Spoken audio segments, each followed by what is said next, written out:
ఆర్టీసీని ప్రభుత్వంలో విలీనం చేస్తామన్న ఎన్నికల హామీని కాంగ్రెస్ ప్రభుత్వం తక్షణమే అమలు చేయాలని డిమాండ్ చేస్తూ మంచిర్యాల బస్టాండ్ వద్ద బీజేపీ రాష్ట్ర ఉపాధ్యక్షులు వెరబెల్లి రఘునాథరావు నిరసన చేపట్టారు. కార్మికులు చేస్తున్న సమ్మెకు సంఘీభావం తెలుపుతూ 2 పీఆర్సీల అమలు విషయంలో ప్రభుత్వం కమిటీల పేరుతో కాలయాపన చేస్తుందని, హామీలు నెరవేర్చే వరకు కార్మికుల పక్షాన పోరాడతామని ఆయన స్పష్టం చేశారు. సమయంలో ఆర్టీసీ కార్మికులకు ఇచ్చిన హామీలను వెంటనే ఎన్నికల సమయంలో ఆర్టీసీ కార్మికులకు ఇచ్చిన హామీలను వెంటనే ఎన్నికల సమయంలో ఆర్టీసీ కార్మికులకు ఇచ్చిన హామీలను వెంటనే ఇదే మీ రాజ్యం, ఇదే మీ రాజ్యం, ఇదే మీ రాజ్యం, ఇదే మీ రాజ్యం, ఇదే మీ రాజ్యం. ఆర్టీసీ కార్మికుల ఐక్యత పెట్టిన మేనిఫెస్టోను వెంటనే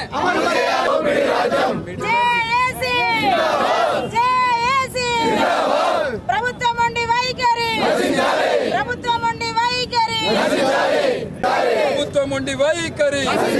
ఆర్టీసీ కార్మికుల ఐక్యత, ఆర్టీసీ కార్మికుల ఐక్యత, ఆర్టీసీ కార్మికుల ఐక్యత.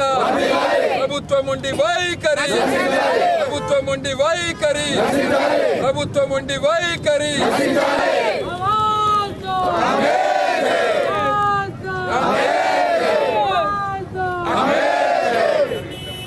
ఆర్టీసీ కార్మికుల మొండి వై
తెలంగాణ రాష్ట్రం మొత్తము 38,000 మంది ఆర్టీసీ కార్మికులు నిన్నటి నుంచి కూడా ధర్నాకు దిగడం జరిగింది. గతంలో ఉన్న బీఆర్ఎస్ ప్రభుత్వము ఆర్టీసీ కార్మికులకు అనేక హామీలు ఇచ్చింది. అప్పుడు తెలంగాణ మొత్తం కూడా ఆర్టీసీ కార్మికులు దాదాపు 50 రోజుల కంటే ఎక్కువ సమ్మె చేసిండ్రు. అప్పుడు ప్రభుత్వము వీళ్ళని పిలిపించింది, ఆర్టీసీ కార్మికులకు వీళ్ళకు హామీలు ఇవ్వడం జరిగింది. కానీ ఆ ఒక్క హామీని కూడా నెరవేర్చలే. మళ్ళా కాంగ్రెస్ ప్రభుత్వం అధికారంలోకి వచ్చింది. 2.5 సంవత్సరాల కింద ముఖ్యమంత్రి రేవంత్ రెడ్డి గారు ఎన్నికల సమయంలో ఆర్టీసీ కార్మికులను ప్రభుత్వ ఉద్యోగాలతోటి వాళ్ళను విలీనం చేస్తారు, వాళ్ళను అన్ని విధాలుగా కూడా ప్రభుత్వ ఉద్యోగుల్లాగా పరిగణన చేస్తారని హామీ ఇవ్వడం జరిగింది. ఆర్టీసీ కార్మికులను ఇవాళ ప్రభుత్వ ఉద్యోగులుగా చేయలేదు. రెండోది, ఆర్టీసీ కార్మికులకు 2 సార్లు ఇప్పటి వరకు రెండు పీఆర్సీలు అమలు చేయాల్సిన అవసరం ఉన్నది. వీటి మీద తెలంగాణ అంతా కూడా ఆర్టీసీ కార్మికులు ధర్నా చేస్తున్నారు. మన మంచిర్యాల ఇక్కడ డిపోలో కూడా దాదాపు 500 మంది కార్మికులు, అక్కలు చెల్లెళ్ళు అందరూ కూడా, మహిళలు కూడా ఈ ధర్నాలో పెద్ద ఎత్తున పాల్గొంటారు. అయితే ప్రభుత్వం దీని దారి మరలించడానికి మేము 29 డిమాండ్లు ఒప్పుకుంటున్నాం, కానీ ఈ 2 డిమాండ్లు మాత్రం ఒప్పుకుంటలేం.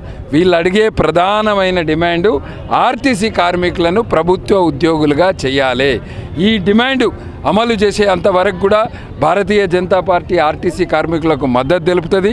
2 పీఆర్సీలను కూడా వెంటనే అమలు చేయాలి. ఎందుకంటే ఆర్టీసీ కార్మికులు చాలా రిస్క్తో కూడుకున్న పని ఇది.